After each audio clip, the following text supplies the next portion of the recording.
읽었는데요. 6월절이 시작되었죠. 12장에서 6월절이 시작되면서부터 이제 장자의 죽음과 그 죽음 가운데서 벗어난 이스라엘의 그 차이는 그 집에 6월절 어린 양의 피를 문 인방과 물설주에 발랐느냐 바르지 않았느냐의 차이였죠. 다시 말하면 예수님의 피를 아는 자와 모르는 사람의 차이다. 그래서 이제 13장 1절부터 10절에서 이스라엘이 먹은 양식에 누룩이 들어가지 않은 죄 없는 흠 없는 이런 양식을 먹은 자라는 상징으로 그들은 무교병을 먹게 했던 것이죠.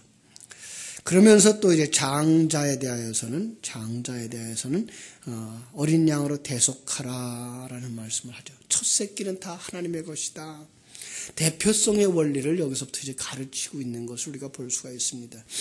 바로 한 사람이 타락함으로 말미암아 모든 사람이 죄에 이르렀고 한 사람이 주의 뜻을 완성시킴으로 말미암아 모든 자가 구속함에 이르게 된 이 대표성의 원리를 여기서부터 다시 이제 설명해 주고 있는 겁니다. 그러면서 이제 17절부터 구름 기둥과 빌 기둥 두 개의 기둥이 아니고 하나죠.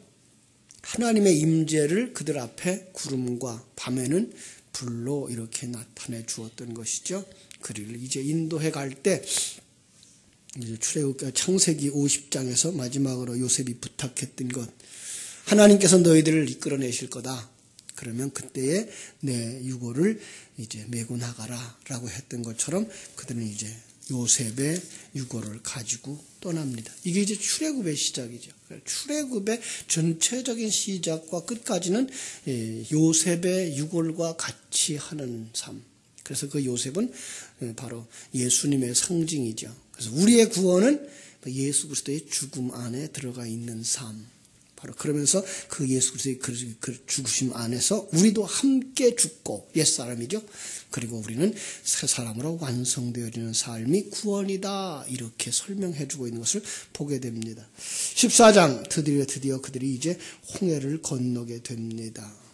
그렇죠? 자, 이건 이제 애굽을 떠나는 상징이고요. 어떤 면에서는 본토 친척 아비집을 떠나는 것의 상징입니다.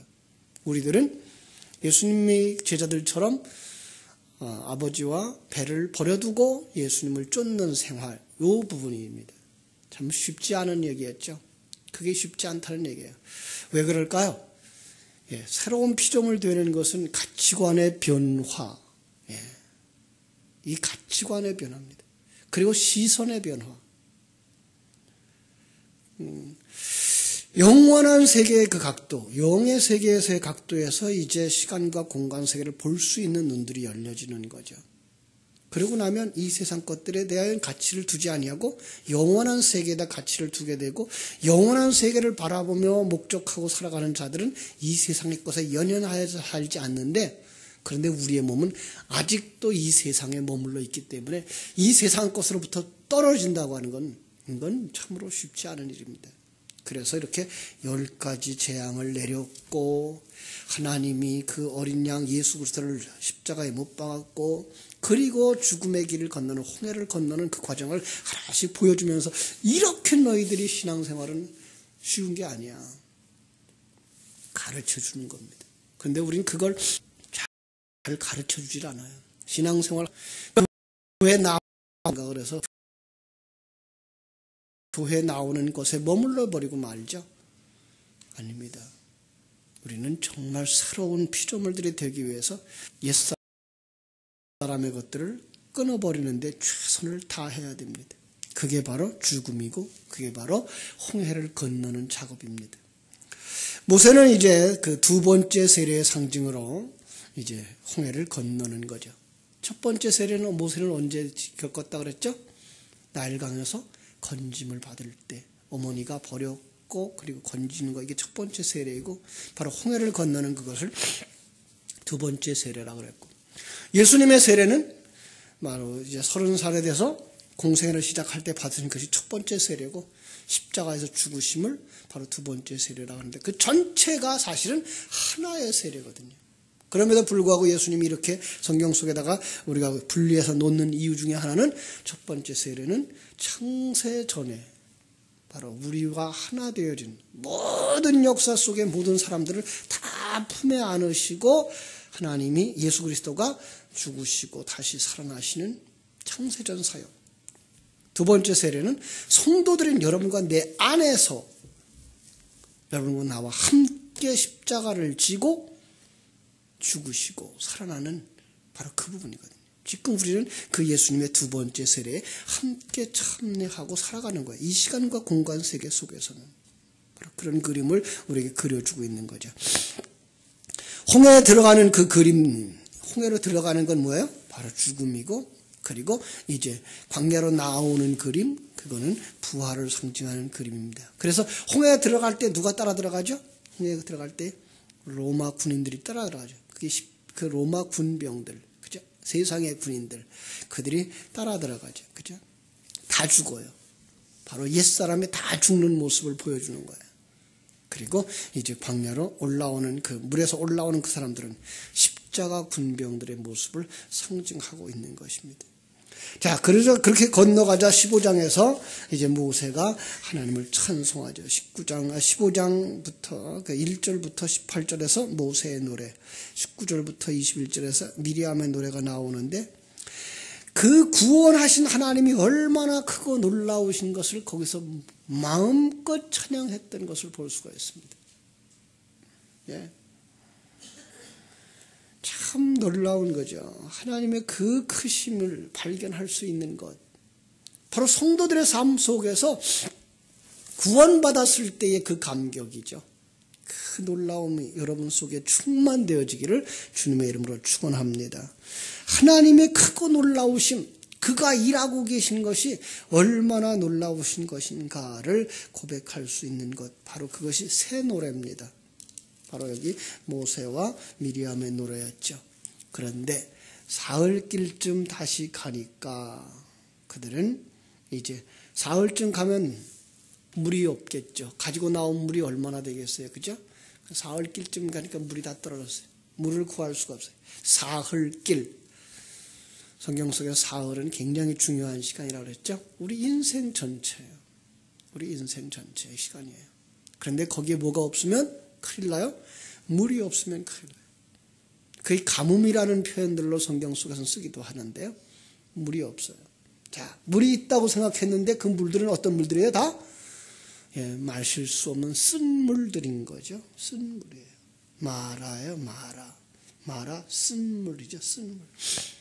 그때 하나님께서 모세에게 가르쳐주죠. 한 나무를 가리켜서 그 나무를 물에 던지니 물이 달게 되었더라. 바로 요한복음 우리가 19장에서 예수님의 마지막 십자가에 못 박혀 돌아가실 때 주변의 여인들의 이름을 마리아라고 봤죠. 그 마리아라고 하는 말에 어원을 따라 올라가 보면 그 말이 바로 마라인 거예요. 마리아 가운데에 무 는 거예요. 그래서 예수 십자가가 그들의 물속에 딱 들어가서 그 물이 단물로 바뀌는 거예요. 예, 역사를 여는 열쇠, 문제를 여는 열쇠, 이 세상의 그 환상들을 보고 그것을 해석하는 열쇠는 바로 이 나무예요. 예수 그리스도인 거죠. 바로 우리가 예수 그리스도로 말미암아서만 산다라고 하는 것 가르쳐 줍니다. 그런데 그 예수 그리스도로 말미암아 살아가는 게 어떤 것이냐가 이제 16장부터 쭉 펼쳐지는데 그 첫 번째로 보여준 것이 만나와 메추라기죠. 그렇습니다. 자, 그들이 이제 한 달쯤 지났습니다. 한 달쯤 지나서 그래서 이제 16장 1절 둘째 달 15일 그죠? 그들이 첫째 달 14일 날 6월절 지내고 15일 날 떠났잖아요. 그러니까 딱 한 달 만에 그들은 어디 왔어요? 신광야에 오르니까 그들은 뭐예요? 다 양식이 떨어졌어요. 양식 떨어지면 뭐 한다? 원망한다. 그죠? 그래서 모세와 아론을 원망하는 거예요. 아이고 우리가 왜 떠났는가? 거기에 있었으면 좋았을 걸. 바로 성도들의 삶이에요. 성도들의 삶이 신앙생활 하면서 야 전능하신 하나님이 우리를 끌어주시면 우리는 정말 뭐 하겠다? 잘 먹고 잘 살겠지, 다른 사람보다 더 좋아지겠지라고 생각하는데 실제 상황은 어떻다고요? 양식이 없어요. 불평하고 원망할 이유들이 얼마든지 생겨나요. 여러분, 속지 마십시오. 예수 믿으면 이 땅에서 잘 먹고 잘 사는 거 아니거든요. 이 땅에서 살아가는 건 여러분이 손발로 수고하셔야 거두시는 것이고요. 여러분의 그릇만큼 채워지는 겁니다. 그래서 우리들이 예수 믿은 지 10년이 넘고 20년이 넘고 30년이 넘었어도 한평생을 예수 믿었어도 불신자들하고 비교해보면 거기서 거기에요. 그것은 그 사람의 그릇만큼, 이 땅에서 일반 은총 속에 주어진 그릇만큼 사는 거예요. 그런데 하나님이 복 주시겠다고 그 한 약속들은 세상의 물질적인 것이 아니라 영적인 것이에요. 그래서 저들은 전혀 가질 수 없고 우리만 가질 수 있는 복을 이야기하고 있는 거예요. 거기에 눈이 열려지셔야만 하나님을 원망하지 않아요. 그러지 않으면 늘 원망해요. 아유, 하나님 왜 안 주세요? 왜 이게 안 되게 하셔요? 왜 우리는 저들보다 못 살아요? 아니요. 우리는 우리 그릇만큼 사는 거예요. 그런데 우리는 그들이 맛볼 수 없는 하늘나라의 양식을 맛보고 사는 사람들이에요. 그래서 하나님이 그들에게 떡을 주시죠. 뭐라 그래요?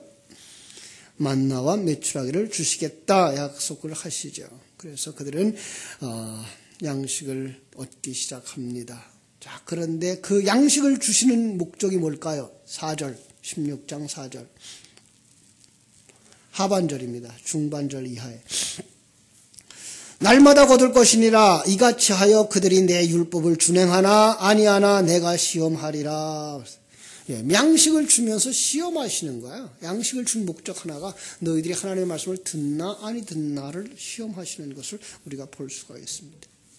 그렇습니다.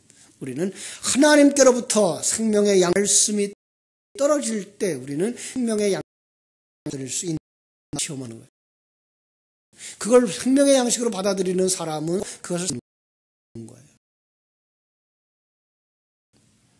설교 말씀을 통해 영적인 생명의 양식으로 받아들이는 사람은 영이 사는 거고 그걸 가지고 세상의 삶의 방법으로 연구하는 죽는 거예요. 훌륭한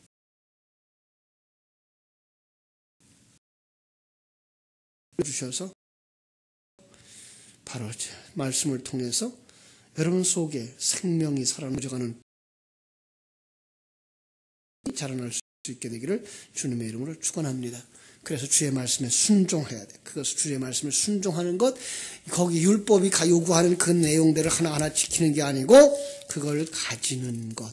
바로 그렇게 될 때 하나님께서 여러분의 삶에 풍성한 은혜로 채워주시고 여러분 속에 양식이 풍성케 해주실 줄로 믿습니다.